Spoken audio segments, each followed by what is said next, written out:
जो form 17C है उसमें पूरी जानकारी है कि कितना वोट पड़ा है। मुझे उम्मीद है कि इलेक्शन कमीशन तमाम नियमों का पालन करेगा और एजेंट से लेकर के जो जानकारी है वो भी सही देंगे। एजेंट जो मौके पर रहेंगे उनको भी सुरक्षा का इंतजाम इलेक्शन कमीशन करेगा, क्योंकि जब भारतीय जनता पार्टी कमजोर दिखेगी, हार की तरफ जाएगी, तो शासन प्रशासन उनका है। उनकी कोशिश होगी कि एजेंटों को भी डराए धमकाएं। फॉर्म 17C जहाँ पे भेज दिया गया है, तो वहाँ पे कंपैरिजन कैसे करेंगे आप? फॉर्म 17C की कॉपी एजेंटों के पास है, लेकिन उसमें ये भी जानकारी होनी चाहिए आपको कि 17C एजेंट के दस्तखत नहीं होते हैं, लेकिन एजेंट के पास वो फॉर्म 17C होता है, उसे जानकारी होती है कितना वोट पड़ा है। ये हमारी पार्टी के कार्यालय में हमारे पास पूरे हैं, क्योंकि हमें पता था कि बीजेपी किसी भी साजिश षड्यंत्र में शामिल हो सकती है, इसलिए जानकारी पूरी हम लोगों ने डे वन से रखी है। अरे एक ही बिरादरी के सब सवाल पूछोगे, इसका मतलब प्रेस धन्यवाद दे रहे हैं। बहुत धन्यवाद आपका, क्योंकि एक ही बिरादरी से पूछवा रहे हो सवाल। धन्यवाद, ये सब सेटिंग आपकी भी है। चलिए धन्यवाद। ये इसलिए है कि मुनाफा कुछ लोग कमा कर कल विदा हो जाएंगे कुछ लोग। ये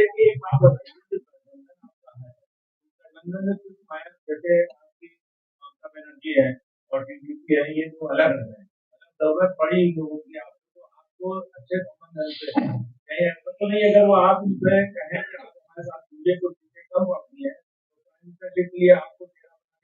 अच्छा ये बताओ, यहाँ बैठ करके मना कौन करेगा, ये बताओ। ये होने दो, अब जो होगा वो अच्छा ही होगा। और आप वहाँ पे सबसे पहले आपको इनवाइट किया जाएगा।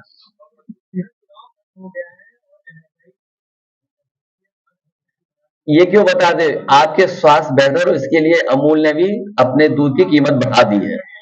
आपका स्वास्थ्य बेहतर हो इसलिए अमूल के लोगों ने भी कुछ 2 रुपए बढ़ा दिए, पराग भी बढ़ा देगा। तो आखिरकार इसीलिए मैंने कहा कि इन्होंने अपने लोगों को मुनाफा कमाने के लिए महंगाई का बढ़ाने का काम किया है, अपने लोगों को मुनाफा कमाने दे रहे हैं। आखिर मुनाफा किसके पास जा रहा है? मुनाफा और महंगाई का हमने हमेशा उदाहरण दिया, याद होगा आपको, पार्ले जी बिस्किट पैकेट का, कि उन्होंने अपना मुनाफा कम नहीं होने दिया, चाहे उन्हें पैकेट का बिस्किट हटाना पड़ा। चुनाव खत्म हो गया, हर चीज महंगी होगी। आप बताओ, बिजली कहीं मिल रही थी? जिन फेजेस में चुनाव खत्म होता चला जाता, बिजली कहां थी? और ये भी हो सकता है कि धीरे धीरे काउंटिंग करें और रात में बिजली गुल करें। नहीं, चुनाव के लिए बोल रहा हूं मैं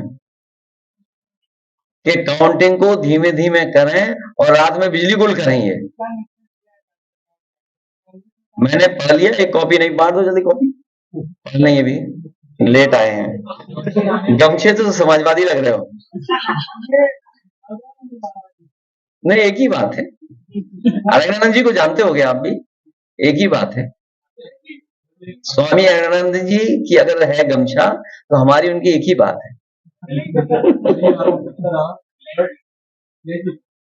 आपका एग्जिट पोल क्या कहता है कि उत्तर प्रदेश और इंडिया गठबंधन को कितनी सीटें मिल रही? हमारा एग्जिट पोल ये कहता है कि सबसे ज्यादा सीटें इंडिया गठबंधन उत्तर प्रदेश में जीतेगा। मैं प्रेस के साथियों का धन्यवाद देता हूं कि इतने सुबह बुलाने पर आप सभी यहां पर आए हैं। हालांकि चुनाव खत्म हो चुका है और बहुत सारे एग्जिट पोल तरह तरह की जानकारी दे रहे हैं।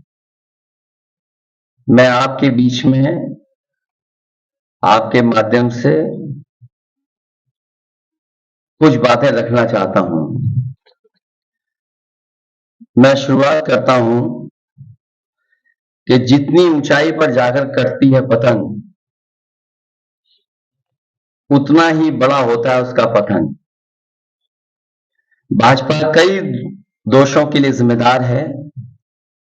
सामाजिक रूप से भाजपा ने देश में सौहार्द बिगाड़ा, भाईचारा खत्म किया, जाति के खिलाफ जाति, संप्रदाय के खिलाफ संप्रदाय लड़वाया, संविधान द्वारा दिए गए आरक्षण को साजिशन खत्म करने के लिए बेरोजगारों से छल किया, पेपर लीक कराए, देश के लिए आगे बढ़कर लड़ने वालों की बहन बेटियों के लिए जानबूझकर अपने मंत्रियों से अपशब्द कहलवाए, महिलाओं के प्रति अपराध बढ़ाए, मणिपुर हाथरस महिला पहलवान, पिछड़े दलित अल्पसंख्यक व आदिवासियों पर अत्याचार और सबसे खराब व्यवहार किए जाने के लिए रिकॉर्ड बना। आर्थिक रूप से इलेक्टोरल बॉन्ड का ऐतिहासिक भ्रष्टाचार किया। इलेक्टोरल बॉन्ड के माध्यम से पैसा कमाने के लिए मुनाफाखोरी को बढ़ावा दिया, जिसने महंगाई को बढ़ाया। अपने फायदे के लिए भाजपा ने जनता पर बेतहाशा महंगाई थोप दी। नोटबंदी से व्यापार कारोबार चौपट कर दिया। भ्रष्ट जीएसटी से छोटे दुकानदार तक को मंदी का शिकार बना दिया। किसानों की जमीन हड़पनी चाहिए, काले कानून लाने चाहे, खाद की बोरी की चोरी की, लाभकारी मूल्य नहीं दिया, 35 सालों की सबसे बड़ी बेरोजगारी में देश को धकेला, महंगाई से गरीब को और गरीब बना दिया, अमीरों के अरबों के लोन माफ किए लेकिन किसानों के ऋण के लिए आत्महत्या के लिए मजबूर किया, ब्याज की दरें घटाकर मध्यम वर्ग की बचत को बेकार कर दिया,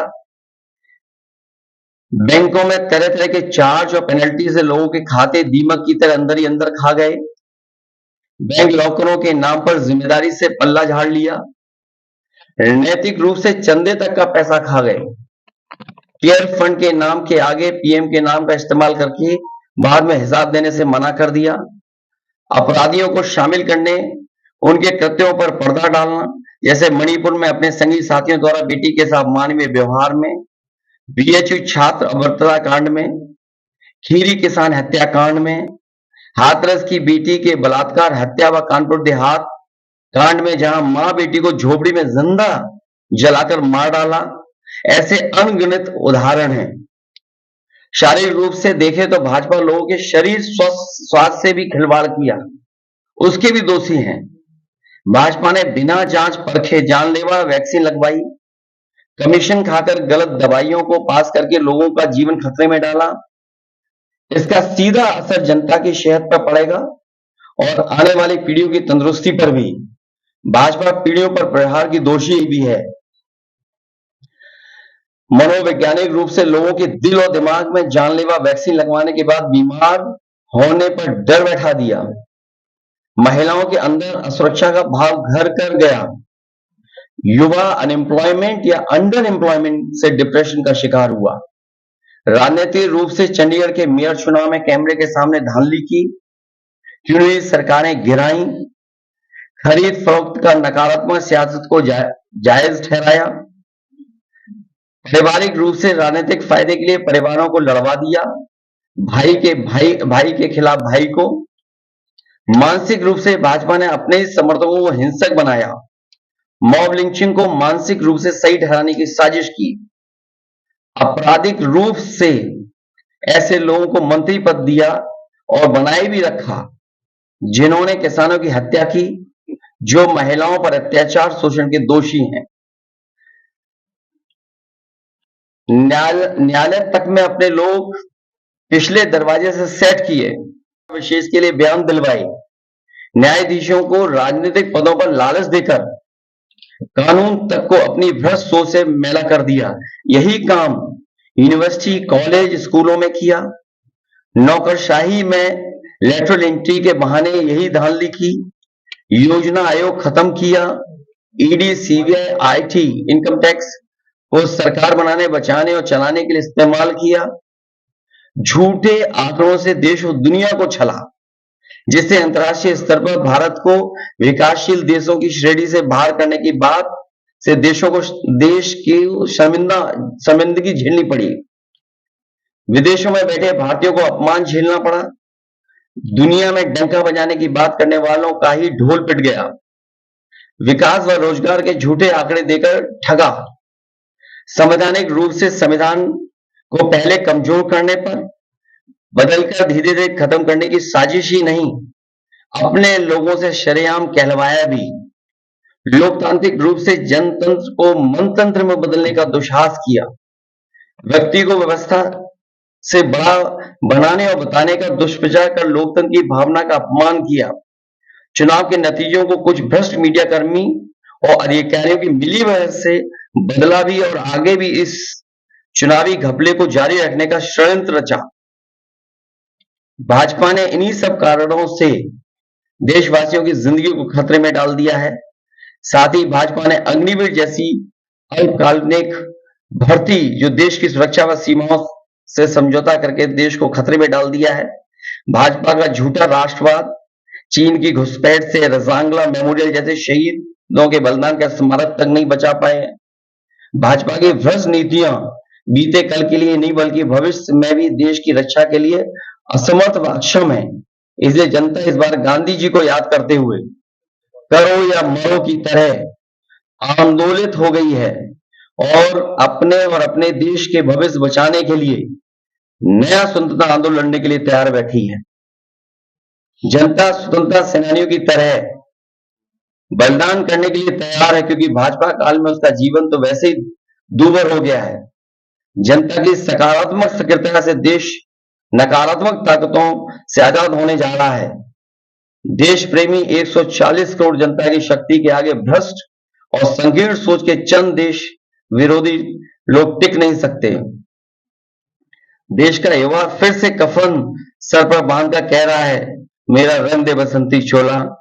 मैं कहना चाहता हूं, इंडिया की जीत देश और देश की जनता की जीत साबित होगी। जय हिंद। आप सबका बहुत बहुत धन्यवाद।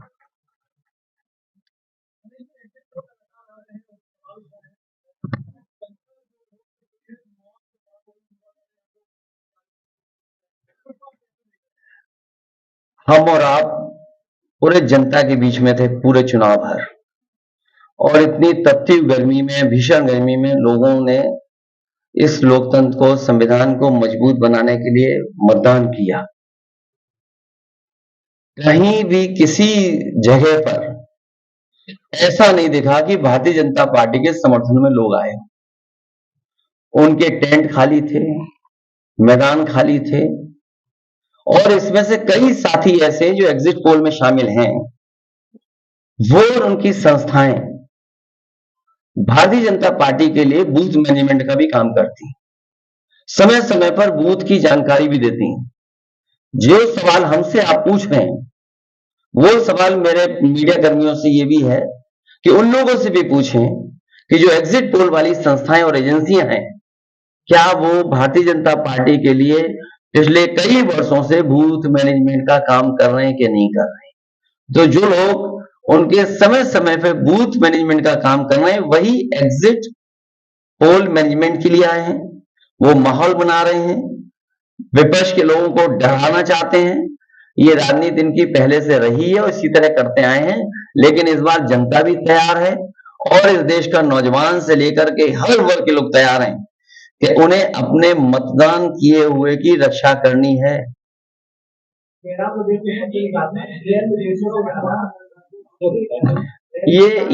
ये जो आप सवाल पूछ रहे हैं, ये कोई नया सवाल नहीं है। मुझसे बेहतर आप जानते होंगे, आपके भी संपर्क हैं। चुनाव भर किस तरीके का सरकार का व्यवहार रहा है या क्या निर्देश समय समय पर नीचे भेजे गए हैं, और रामपुर एक उदाहरण रहा है, संबल एक उदाहरण रहा है।